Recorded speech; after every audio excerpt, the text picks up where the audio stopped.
In the future, blood will be the new oil. Welcome to the cyberpunk future. We kick things off with a plane dropping black orbs. Clearly, Amazon Prime's air drone delivery has gotten really aggressive. These aren't your average bath bombs though. They morph into soldiers faster than a teenager morphs into a couch potato during summer vacation. They bust into a government lab, clearly not respecting the authorized personnel only signs. Inside, they discover vats of human blood, because apparently the government is running the world's least appetizing juice bar. The soldiers want to mess up this blood. Maybe they're disgruntled juice bar employees, but the guards aren't having it. They get taken out faster than a typo in a grammar Nazi's essay. The plot twist? Our soldiers have a serious dental situation. Vampire fangs.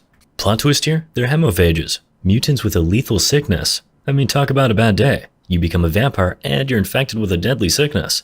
The cops, being rational people, immediately decide to go all Van Helsing on the leader. Now this sickness, this isn't any regular flu. Stop me if you've heard this one before. This bad boy has been hanging around for generations, waiting for its chance at fame. Some genius in the military thought it would be a great idea to tweak it for super soldiers. Spoiler alert, it didn't work. Instead, they got the world's worst sickness outbreak and a bunch of short-lived, super-powered vampires. I bet that guy isn't getting Employee of the Month. Fast forward and we've got health officials treating the infected like they're fans of pineapple on pizza, making them wear bracelets, sticking them in special camps, and eventually just straight up booting them out. Enter our hero, Violet. No, not Violet from Charlie and the Chocolate Factory. Although they do share a certain fondness for the color purple. She's the founder of the underground resistance, because someone's got to stand up for the pineapple pizza lovers. I mean hemophages. Then there's Vice Cardinal Ferdinand Daxus. Seriously, who names these people? Who's basically the health organization's Thanos. He's got a secret weapon 10 years in the making that he's just itching to use on the hemophages. Daxus is waiting for a courier to deliver this weapon. Next up, we've got this courier, a purple-haired lady walking into a maximum security lab, like she's about to get the most invasive spa treatment ever. DNA samples from her retina, veins, and mouth? Check. A full-body UV light scan? Check. Stripping down and walking into another room? Check. But hey, all in a day's work, right? After all, she's here to pick up the hemophage equivalent of a nuclear bomb. Let's hope her job comes with hazard pay. Our gal Violet is tasked with delivering a weapon to the High Ministry, kind of like your Amazon package, but with a lot more explosives. The boss man at the facility is like, don't peek in the case. Seriously, no peeking. Meanwhile, there's an armed convoy playing tag with some rebels to keep them distracted. In struts Violet into a room that's more secure than Fort Knox during a zombie apocalypse. The lab coat dude, eyeballing her like a suspicious parent, wonders if she's really up to the job. Once she assures him that she's got this, he unlocks the weapon. Violet signs for it with a dab of blood, which is a bit extra, but you do you. Suddenly, a new character enters the scene. Another courier. Plot twist. Turns out Violet is the rebel boss lady, and she's not here to play nice. She's here to swipe that weapon faster than you can say one-click checkout. An unfortunate scientist tries to put a halt to her grand exit, but ends up with a broken arm instead. Violet, with reflexes like a caffeinated ninja,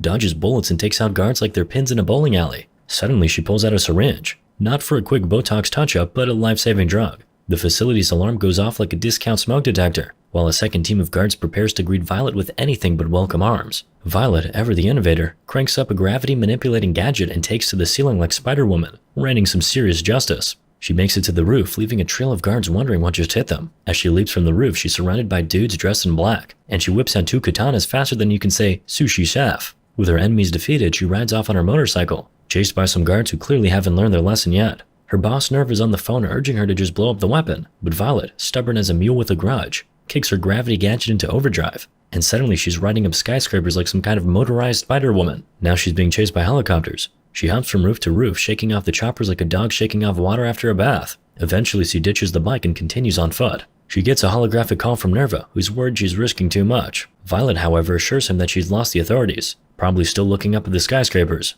In the elevator, she decides to take a peek in the case, breaking the #1 rule of Secret Courier Club. Surprise, surprise, it's not a weapon, it's a kid. Violet, probably regretting that she didn't get a tracking number for the package, tells Nerva the shocking news. Nerva reveals that the kid is actually a walking bioweapon, which really takes "kids will be the death of me" to a whole new level. So here's the skinny. Nerva's got it in for the kid. Violet, on the other hand, begs to differ. She's convinced that the kid's more of an antivirus drive than a biological Trojan horse. She believes his blood's got the good stuff, the cure to the hemophage blues. Nerva, though, has a hate-on for humanity that's worse than a vegan at a barbecue. Violet dips out, but plot twist. She's left a holographic stand-in of the boy in the briefcase, while the real star of the show is waiting for her in the elevator. To rescue him, Violet has to go all John Wick on her coworkers. Trying to beat a hasty retreat, they end up on a rooftop that's property of the Chinese mafia. Talk about out of the walk and into the fire. Violet's surrounded by gun-toting goons, but she's got the senses of a paranoid bat. She pulls a matrix, dodging a bullet that ends up introducing itself to the mafia boss's forehead. She turns the rest of the goons into a deadly game of who shoots first. Violet spots the kid teetering on the rooftop's edge, about to earn his wings.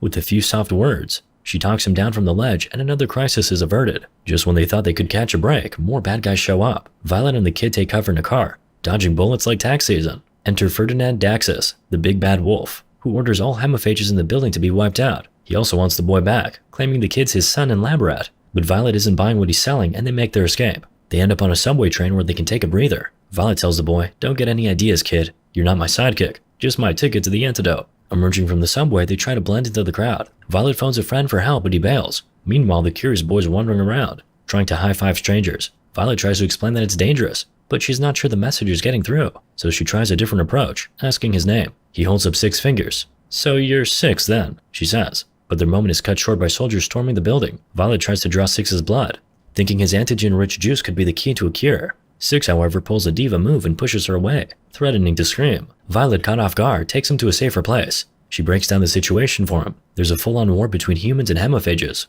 Daxus, the head honcho of the baddies, injected 6 with the biological equivalent of a nuke to wipe out the hemiphages. But 6 might also be their magic 8-ball to predict and prevent their doom. So 6, congrats, you're now the most valuable pint-sized piece of humanity on the planet. So the dynamic duo rolls up unannounced at Garth's hideout. And surprise, surprise, he's a scientist who's all about hemiphages. Talk about being niche. Violet works her charm and he agrees to poke around inside the kid. But there's a catch. The results will take a few hours. Time for a snack, maybe? In the meantime, mercenaries led by Daxus go all party crashers on the hemiphages HQ. The rebels manage to corner the deputy cardinal, but soon they're the ones who are trapped. Only Nerva survives when the villain goes full-on ninja, wiping out the hemiphages at lightning speed. Later, Violet and the boy have a heart-to-heart while watching people launch rockets. Talk about your explosive bonding experiences, am I right? Violet spills the beans on her fave swinging spot along a dusty road, but as a mutant, she's got 0 human bliss points left. The boy, being the empathetic little dude he is, assumes Violet's sickness is slowly killing her. How's that for a mood killer? Garth eventually injects Violet with a pick-me-up and hands her a notebook filled with the boy's scientific doodles.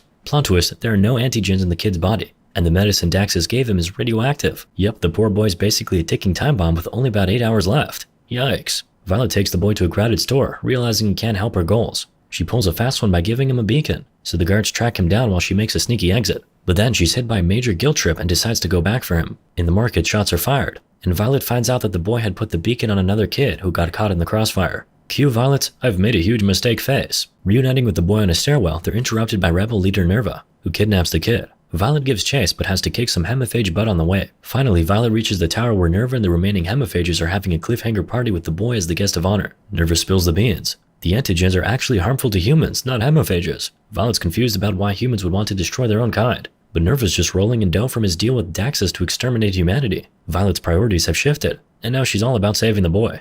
Meanwhile, the kid tests gravity by throwing a shoe into the abyss to see how long it'll take to fall. Violet catches on and realizes she's got time to whoop everyone's butt and save him. And so, like a true action hero, Violet goes full samurai with her katana, taking out her former comrades and making sushi out of them in seconds. So there's Nerva, who's so ticked off. He lets go of the rope like it's a sale item on Black Friday. This kid, who's just been hanging around, literally, tumbles into the abyss like a dropped cell phone with no case. After going sicko mode on the hemiphages, Violet's left with only Nerva, who she kindly offers a katana throat massage. In the nick of time, she grabs the rope like it's the last slice of pizza and hauls the kid out of the abyss. She breaks it to him that Daxus went all mad scientist, injecting him with a protein that's causing more internal damage than a Taco Bell binge. The clock's ticking and this kid needs an antidote like an influencer needs validation. Violet, getting desperate, decides to FaceTime Daxus. Daxus, being the classic villain, pulls the old "saving the kid is as possible as finding a parking spot in downtown" card, but offers a trade. The kid for a sickness cure. Oh, and he casually drops that the kid is clone number 6 out of 8, like he's ordering McNuggets. Violet, like any self-respecting action hero, decides to crash the High Ministry's party to find the antidote. But what's waiting for her? Daxus and an army of armed guards, probably bored out of their minds.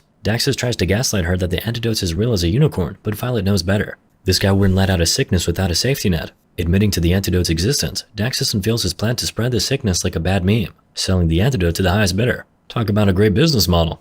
His idea is to keep people in fear, easier to control than a crowded free pizza event. Suddenly, the guards start shooting at Violet, but she's unharmed. Because plot twist, it's a hologram. The real Violet's been on the roof, enjoying the bird's eye view. Feeling a bit powerless, Violet decides to take the kid to a playground, because nothing beats impending doom like a ride on the swings. They're having a blast until the kid suddenly checks out like an expired subscription. Daxus, being the persistent jerk he is, finds them thanks to a beacon in the kid's body. He's ready to dissect the kid like a high school biology project, hoping to get his hands on the antigen. Violet, probably feeling like she's just binge-watched all seasons of Game of Thrones, back to back, doesn't put up a fight. Daxus shoots her, probably because he's out of bad one-liners. Relatable. Next thing you know, Violet's waking up on Garth's surgical table, who's apparently a med school prodigy. But Violet's not thrilled about her new reality. It's like waking up to find all your snacks have been stolen. Garth's been crushing on her, but Violet's not ready to mingle. She's got enough pain to deal with. Later, Violet sees a news report from the playground and has a light bulb moment. Guess it's time for round 2. So our gal Violet spills the beans to Garth, her lab-coated sidekick, that the mini-me they thought had kicked the bucket is actually still kicking. V's got her heart set on a daring rescue mission to snatch him back from Daxus's no-chill, chill-out pad.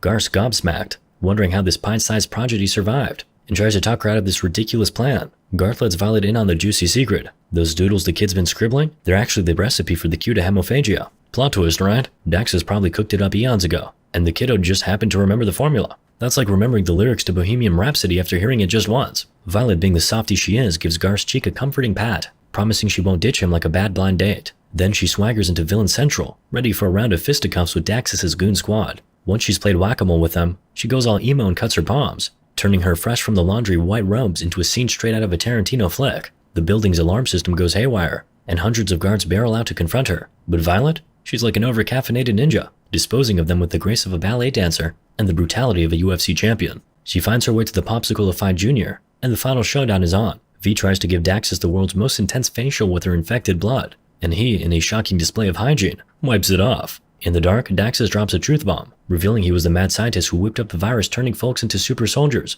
And surprise, he was patient zero. Talk about taking your work home with you. After some back and forth, V lights up her blade like a birthday candle, allowing her to play a deadly game of Marco Polo with Daxus. After a few "oh no you didn't" moments, Violet pops up behind him and delivers a decisive shot, turning Daxus into a human firecracker. Then she scoops up the Cryo Kid. When she had her waterworks moment on the playground, her tears gave the tyke the power to survive. Good news, his cure is going to turn the sick folks back to normal. So all's well that ends well, sort of. I mean, a lot of people died. Moral of the story? I'm just glad it's over.